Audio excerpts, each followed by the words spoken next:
Welcome to my first mini battle report in Clash of Steel, and today a German patrol group has wandered a bit past their lines and wandered into a Soviet anti-tank group that was caught a little bit off guard since both sides are at peace.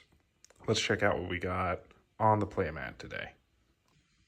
I am working on my painting skills currently, and just managed to get a little group together.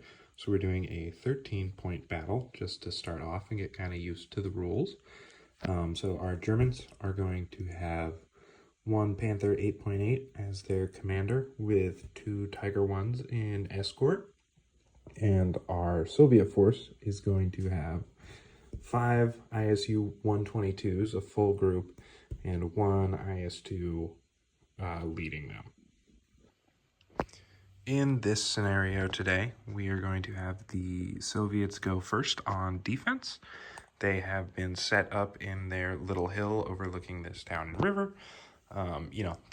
They are at peace, kind of. There's a tension in Europe right now boiling over, but for the current moment, they are in peace. So, in this battlefield, the combat readiness was pretty lax, so a lot of our guys are going to be caught off guard. So we're going to see these guys move in on the second and third turn into their firing positions. These guys are going to be shooting from the tree, taking the first shot, and the Germans could get wiped off the board pretty fast if they get unlucky, but we will see. For our first turn on the Soviets, our one ISU, it's going to stay still and take a shot at this back Tiger. And then our other one is going to line up his shot, moving, and try and shoot this Tiger. And then in the back, our tankers are going to scatter and get back in their tanks and start them up so that they are ready to fight next turn. So we are going to be shooting this guy at this one on 5s. Then that's a miss. And then our winter one is going to shoot this back guy on a 4. And that's another miss. On German turn 1, our big cats are going to move up into firing positions and cover. We're going to have these two shooting at this IS-122, and we're going to have the back Tiger shooting at the winter one. They are going to be hitting the Tigers on 3s. No, the ISUs on 3s. So we're going to shoot that first Tiger on a 3. The defense for the front is a 9, and our pen is a 14, so we need a 5 for this defense. 4. Firepower is a 3+, and we're gone. All right, next we're going to have our other Tiger shoot into this other ISU. So he again is hitting on 3s. 1 miss. So we're going to shoot with our Panther, which is going to hit. And then he has a firepower of 17, so it goes through. I need a 3+. That's a 4, so that's another destroyed. Most of the Soviets have moved, but this back one is going to try and make a cross-check into these woods. And he is going to do that on a 3+. And he makes it. All right, the Soviet tanks in the back have gathered up a firing line and are prepping to shoot back. Because they moved, they are not going to be hitting very well, so I wish them luck. This has turned out a little more one-sided than I thought, with both of those tanks getting destroyed on the first turn. So we are going to have our 2 ISU 122s coming in at this Panther 8.8. They are going to hit on 5s, which is a 3 and a 4. That is not going to do it. We're going to shoot this other ISU 122 into this 8.8 on a 5. That's a 6. He has a anti-tank of 14, and we have front armor 10, so he needs a 4 to save it. 4, he got it.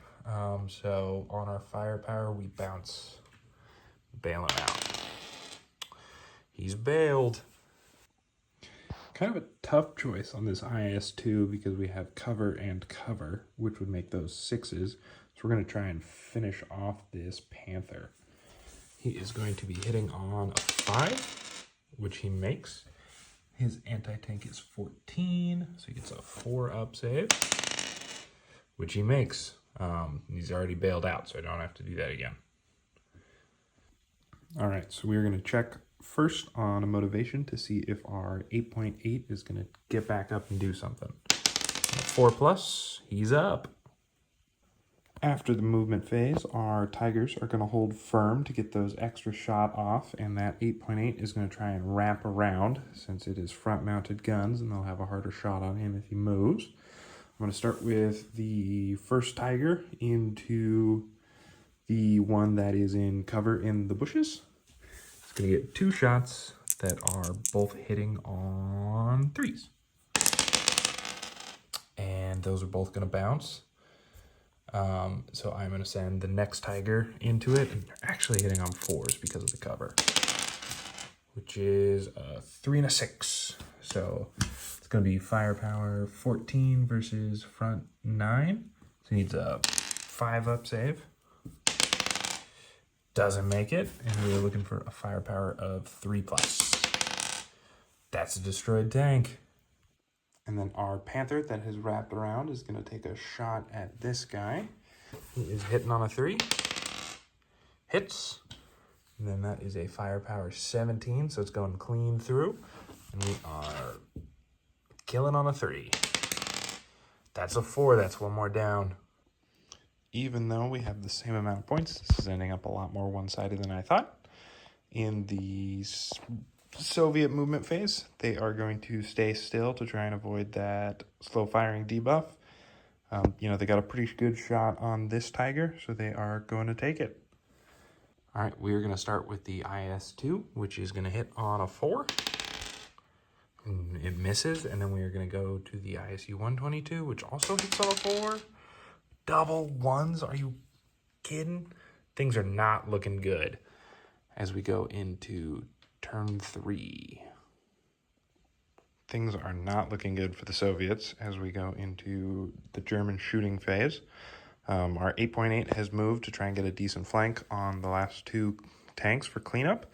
And the Tigers are pretty happy with their position, being that they just bounced the last 2 shots pretty easily. So they're going to stay where they are to try and get that job done with those extra shots.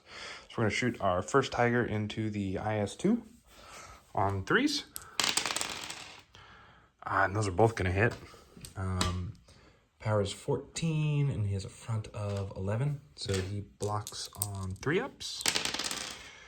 And they're both going to block. And then our other Tiger is going to focus. Is going to shoot in that ISU-122. These are hitting on 3s. One's going to hit. It's a front of 9, so he's going to need a 5 to block. And that blocks. All right.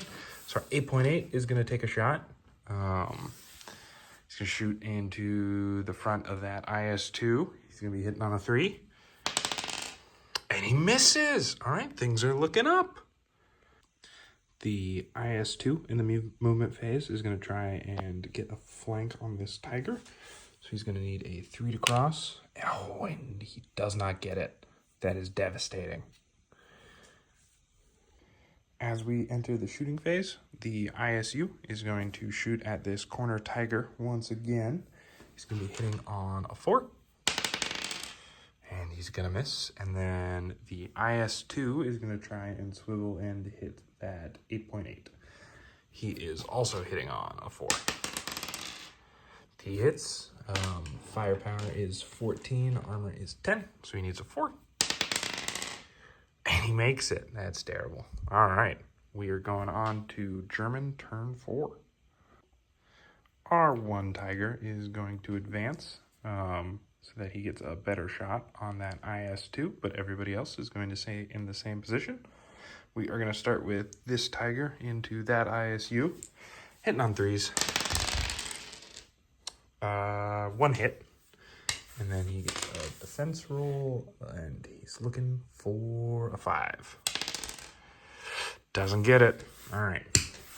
Doesn't get it, so we are looking for a firepower of 3. 6, that's a dead tank. Because I think there's pretty good odds that it ends it, we're going to shoot our 8.8 into the side of this IS-2. He is hitting on 3s. No times. So we're going to shoot that Tiger instead. He's hitting on a 3. He hits. It's going to be side armor of 8 versus 14. He needs a 6. And he gets it. We're going to firepower. And that is so he's bailed out. All right. Starting round 5, there's only one Soviet tank left on the field, and it is not looking very good for him. He's going to try and roll a 3+ to get out of bailout, and he gets it. Now that he is no longer bailed out, he is going for that cross again to try and get the flank on this Tiger. He's going to get that cross on a 3, and he's going across. He has a great flanking shot, and he's going to get cover from these bushes against these 2 currently, so he's going to be hitting on a 5, but if he gets it, he's going to be pretty set up for the next turn. He's taking a shot with a red die. 4, it's a miss. Oh. All right. Let's go into German turn 5. Our Tiger that was in the bush is going to pull back, so he's getting that front cover, but everybody else is going to just shoot through the bushes at the minus for the extra shot. So we're going to shoot the 8.8 first. He's going to be hitting on 4s. He gets 1. Firepower 17 into his side. It's going to go right through. So we're looking for a 3+. 1, that's a bail. All right, trying to knock out that bail tank. That Tiger that didn't move is going to be hitting on 4s. Twice. He's going to be firepower 14, side armor of 8. He needs 6s. Not this time. All right, we are looking for 3s, and it's over. That's a 4 and a 5. After our action, our Soviet force is left devastated. Our Germans that were just a little bit over the line are going to get to redraw some new maps when they get home. They are going to take this hill, and that is going to be the first victory for the Germans in the reamping of this world war. An absolutely devastating win for the Germans today. It did not go exactly how I expected. I thought that the 2 entrenched tanks would take a couple more hits. Them dying on the first round was unexpected and definitely set them up at quite the disadvantage, being that they are mostly stationary tanks. If I was to rerun it, I maybe would have put 3 up there instead of 2. Make it a little harder to get all of them. I certainly did not expect a sweep. I thought that the 13 points would be kind of balanced. I know that the Soviet tanks are just like a little bit weaker because there's so many of them. But I did think they'd at least get 1. And once they got 1, the firepower would go down considerably. And I thought maybe they could snowball. But clearly not. It's unexpected to me, but pretty fun to play. I'm still getting a handle on these rules, and it is pretty fun to learn the game, especially as I'm painting new models. I'm hoping to just slowly paint more and more until I have enough painted models for a full-size game. And then, clearly that'll come with more tanks and certainly a bigger terrain set. But if there's anything you want to see on the table, let me know. I'd be happy to paint some more tanks up. I'm going to be doing it anyways, but knowing people are out there and say, hey, I like this tank. I'd love to see it on the table. I'd love to paint it. Well, thank you for watching, and I'll see you in the next one.